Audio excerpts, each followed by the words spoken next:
नमस्कार. आपल्या सगळ्यांचे महाराष्ट्र सोशल न्यूज चॅनलमध्ये हार्दिक स्वागत. चला वळूयात एका नवीन बातमीकडे. आजची बातमी.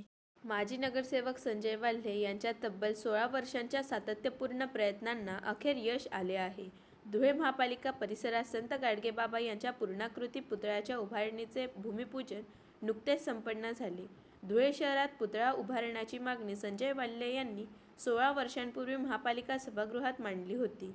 दीर्घकाळ चाललेल्या या लढ्याला अखेर मूर्त स्वरूप मिळाले असून आमदार अनुप अग्रवाल यांच्यासह विविध मान्यवरांच्या उपस्थितीत भूमिपूजन सोहळा पार पडला. या निर्णयामुळे समाज बांधवांमध्ये समाधान व्यक्त होत आहे. निष्काम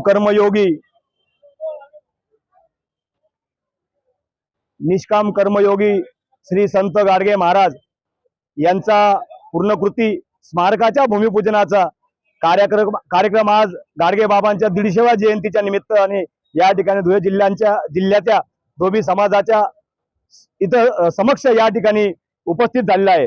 या ठिकाणी गाडगे बाबांचा जो स्मारकाचा विषय होता, मी नगरसेवक असताना 2010 ला त्या ठिकाणी समाजाच्या वतीने मांडण्यात आला, परंतु रामाला देखील 14 वर्ष वनवास त्या ठिकाणी भोगावा लागला होता. पण गाडगे बाबाचं स्मारकाचं भूमिपूजन हे 16 वर्षांनंतर आज या ठिकाणी पूर्ण होतंय. काय अडचणी आल्या, कोणी विरोध केला, त्या विषयामध्ये आम्हाला समाजाला पडायचं नाही, परंतु आज 150व्या जयंती निमित्त गाडगे बाबांचं सुंदर असं स्मारक या धुळे महानगरपालिकेमध्ये आज या ठिकाणी त्याचं भूमिपूजन त्या ठिकाणी समाजाच्या वतीने या ठिकाणी संपन्न झाला. जय गोपाला. बातमी आवडल्यास चॅनलला लाईक व सबस्क्राईब करा व दररोज अशा नवनवीन बातम्या पाहण्यासाठी चॅनलला फॉलो करा. धन्यवाद.